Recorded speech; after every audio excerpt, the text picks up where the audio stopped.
what about using the tool of AI in the coaching conversation? So this is like a 3-man kind of dialogue. Yes. And I think that's what's really cool about that, right? Because we have the coach can observe the dynamic. So again, we're still focusing on the same thing, the relationship, the dynamic of the relationship, not the content of it. So I think most coaches today are afraid of what the content will yield from that dynamic. But who cares about that?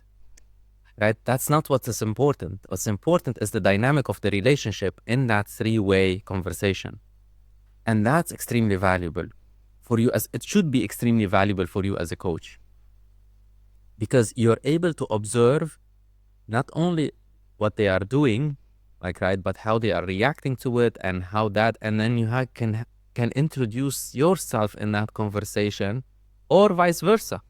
You could be the one they could be the one observing, and that dynamic is reflective on. So there's so much that you can explore in that setup, and has nothing to do with AI will tell you. That's, we need to get away from that. The content is the least important part of this conversation. And if you feel as a coach, that's what's most important, you're missing the point. Yeah. Right? There is so much in the dynamic of the relationship, and just let them be the observer and see you interacting. And that can be anything, even interacting against their challenges with it, with you prompting it, and vice versa. Right? And see what that creates opportunities for things to surface. You're getting sometimes conversations stall on the lack of input to create a moment. And this is an amazing way to kind of cut through that immediately. Yeah. Yeah, I think one of the it's almost like you're now having not a squared learning relationship, but to the 3rd degree. Yeah. Right. So you have three entities. So you've just 3 times the learning potential or the coaching potential. And many forms of coaching just before AI were based on, look, here's 2 people interacting, and the observing role is where the learning takes place, because that's reflecting on something that's happened. It's easier to see somewhere else sometimes than in your direct experience. So if we were having a coaching conversation, and I would be inputting your questions, let's say, or a coaching topic in an intelligent conversation guided by me with AI, and you would observe the types of questions and answers, this might even teach you or broaden your perspective more, or be more of a coaching experience than if I were to ask you directly, because then you would feel pressure to come up with the answer. Now the pressure is gone. Mm-hmm. The defensive is not there. Yes. Side. So those are I would say, the pillars of any relationship. And usually you develop those, it takes so long. Now you don't have to. You don't have to put the coachee in the position to be taught or teached or, to answer. You remove the burden from them. Yes. Right? And that's such a valuable thing to have in that conversation. And I think, coaches are thinking about it in that way because they're so focused on the content of it. Yes. So this is, I think, a really key understanding, that it sort of an extra entity in the conversation actually increases the options. But just going to the content also, the options for content also increase. Because how often have I found myself in coaching conversation, I think, oh man, I wish, I thought of these 3 other versions of this question, or another example that I could use, or a story even to tell, or a different way of reflecting on this. And if you are egoless enough, if you get over yourself enough to stop thinking that you need to know that in the moment, but that you could just, let's ask ChatGPT. What are 3 other examples of this kind of behavior, and how would you, what questions would you ask about it? Oh, okay. Why do I have to know as a coach? Maybe I'm just the one who knows to ask ChatGPT that question. Absolutely. And And I think the output or outcome of this is such a rich conversation. Yes.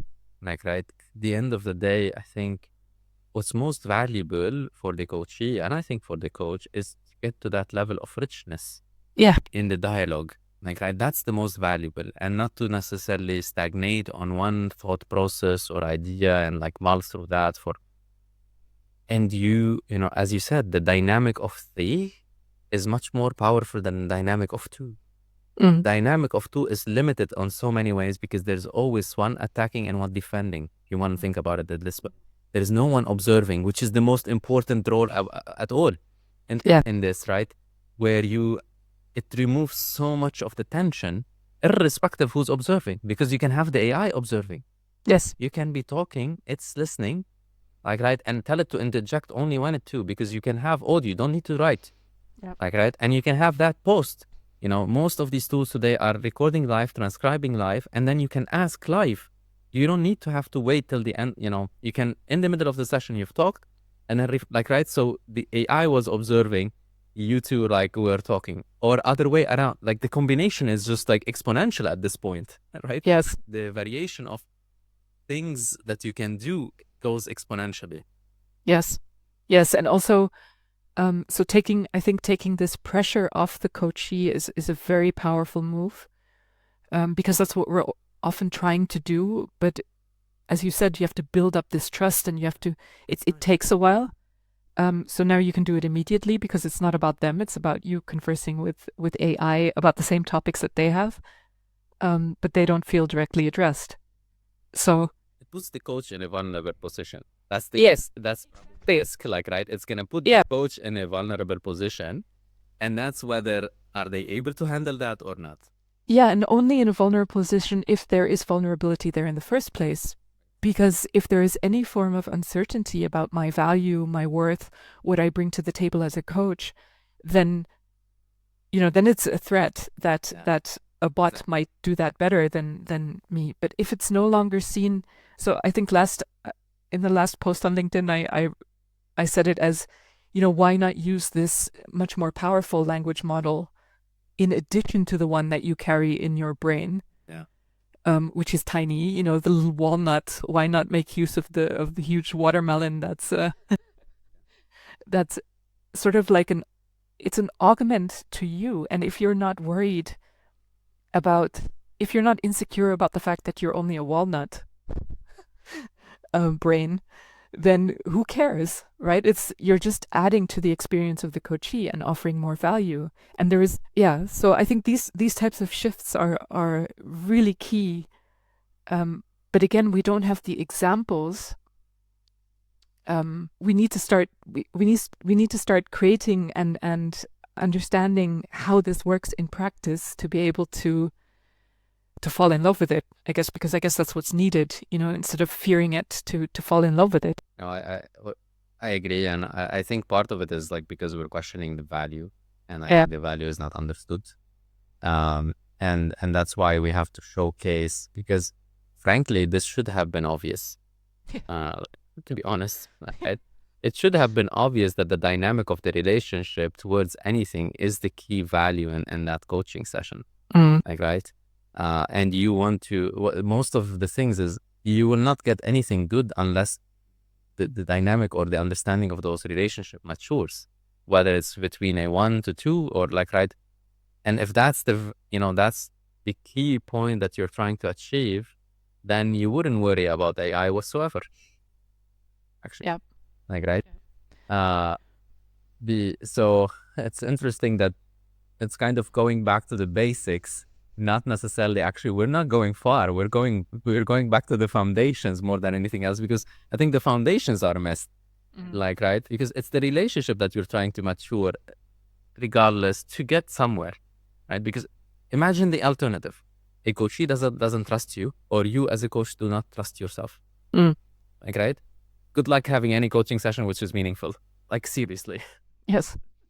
Yes, although I think especially in the more transformational types of coaching, this is also a very normal part of it, because of course we are also little egos, and we're worried that we're not able to do huge developmental transformational work. So I think that's part of it. So it's not necessarily that we need to let, not have any insecurities or vulnerabilities. I don't think that's possible. But it's just realizing that they're not important. And that if anything, you could say even AI has no vulnerabilities, which is its vulnerability. So it's actually good as a coach that you bring the insecurity and the self-doubt into this triangle, because AI sure as hell doesn't have it. And I think that's a great way to frame it too, is leverage what is strong and bad in that relationship, like, right? So and I think that's missing too. You think AI will give you, confident, arrogant, whatever. Use that. Yeah. Right? Why is that a problem? You meet people like this all the time. Yes. And just to be clear, like, right? But that does not mean that cannot be used to your advantage. Actually, again, the consistency in that is, and as you said, bring your insecurities, bring your vulnerabilities, actually. Yeah. And usually those are the most cathartic or most revealing type of sessions ever, Yes. for the most part. So everyone brings their weaknesses and strengths and let it play out. Yes, including the ultimate insecurity, which is the complete not knowing of anything. And I think this is, so in the way I see coaching, the ultimate coaching is the ability to discover our fundamental not knowing, and to discover that together in the coaching conversation, which would make AI sort of like the anti-coach that brings in the knowing so that we can get rid of it. So it's almost like using it against, to undo itself. It's like, here's so much knowledge. This is how it is. This is how it is. This, okay. And I'm here now together with you as the client. Let's, okay, we've gotten rid of all of that. Okay. Let's exit all of AI and its knowledge. And the AI in here as well. Okay. That's all off the table. We're done with that. So now what is left? And in that sense, AI, I think we've discussed this before, using it to its full potential as it is now, forces us to look at what is left. So if we subtract all of that in our little triangle, what is then left is what is truly important, because everything else I can just ask ChatGPT. Yeah. And I think that takes a lot from people to accept. Yeah. Because it's a huge filter today. Yes. I think it's a huge filter because it ties to the intelligence aspect. It ties to, how we, again, it hits on all of the biggest insecurities. It's how you monetize on your value, all of those things, right? And if we're saying that will disappear, right? I think people two things. I think they're scared if that disappears, and then second, they're scared of what they might find out. Yeah. Like, right? Because there is something to find out. And I think people are super scared of what that is. Like, right? Where those elements are no longer the most valuable thing about you. Mm-hmm. Right? That's, I think, very scary. Especially when you put them on a very high pedestal today, and everyone, actually, most society is putting them on a very high pedestal. It kind of, there's a fear of what if that pedestal drops. Yes. And that is, so weirdly, the ultimate value of human intelligence is going to be not knowing, not having the answer, emptiness, selflessness, questions, not answers, all these things that AI then does so much better, takes away, but we have never been paying attention to that part of ourselves. We've been optimizing against the wrong spectrum. Yes, that's a nice technical way of putting it. Right? We